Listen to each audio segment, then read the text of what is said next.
বাবর আজম হাতে পাওয়ার নিয়ে যা ইচ্ছে তাই করছেন। বিশ্বকাপের মঞ্চেও কোনো কাপ জেতাতে পারেননি দলকে, নতুনদের দিচ্ছেন না পর্যাপ্ত সুযোগ। সম্প্রতি বাবর আজমকে নিয়ে এমনই বিস্ফোরক মন্তব্য করেছেন পাকিস্তানের একসময়ের সেরা ওপেনার আহমেদ শেহজাদ।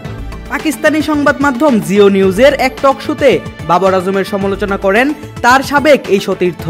বাবরের নেতৃত্ব নিয়ে প্রশ্ন তুলে এই ব্যাটার বলেন, আপনি পারফরমেন্সের উপর ভিত্তি করে সাহেবজাদা ফারহানকে দলে নিলেন, কিন্তু মোহাম্মদ রিজওয়ানের বাজে পারফরমেন্সের পরেও তাকে তার ওপেনিংয়ে সুযোগ দিলেন না। আপনি বলেছিলেন আপনি বেঞ্চের শক্তিমত্তা পরীক্ষা করতে চান, কিন্তু জানুয়ারিতে নিউজিল্যান্ডের সাথে সিরিজ হেরে যাওয়ার পরেও তাকে 2 ম্যাচে ওপেনার হিসেবে বাজিয়ে দেখার প্রয়োজন অনুভব করেননি।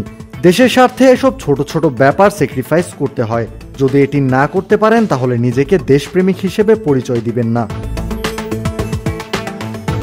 সর্বশেষ ঘরের মাঠে নিউজিল্যান্ডের সাথে 5 ম্যাচের সিরিজ খেলে পাকিস্তান।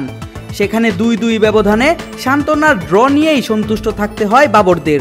নিউজিল্যান্ডের বেশিরভাগ প্লেয়ার আইপিএলে ব্যস্ত থাকার পরেও ঘরের মাঠে এমন ড্র মানতে পারছেন না আহমেদ শেহজাদ।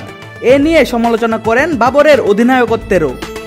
যে কোনো ব্র্যান্ডের সচল অথবা অচল টিভি এক্সচেঞ্জ করে নতুন ওয়ালটন টিভিতে পাবেন সর্বোচ্চ 20,000 টাকা পর্যন্ত ডিসকাউন্ট। ওয়ালটন।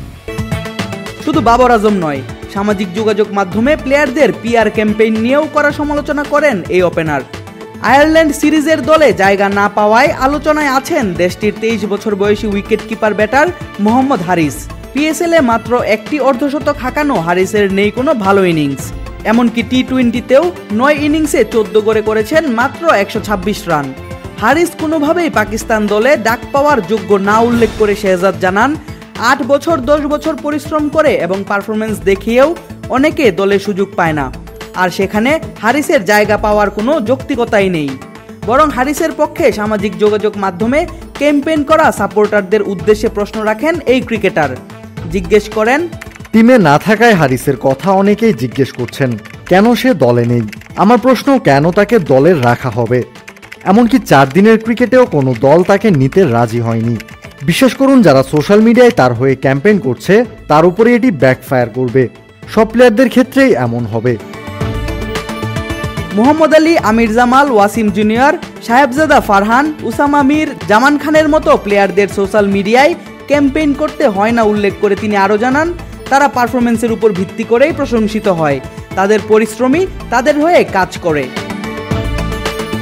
আদিব আশরাফ, ক্রিক ফ্রেঞ্জি।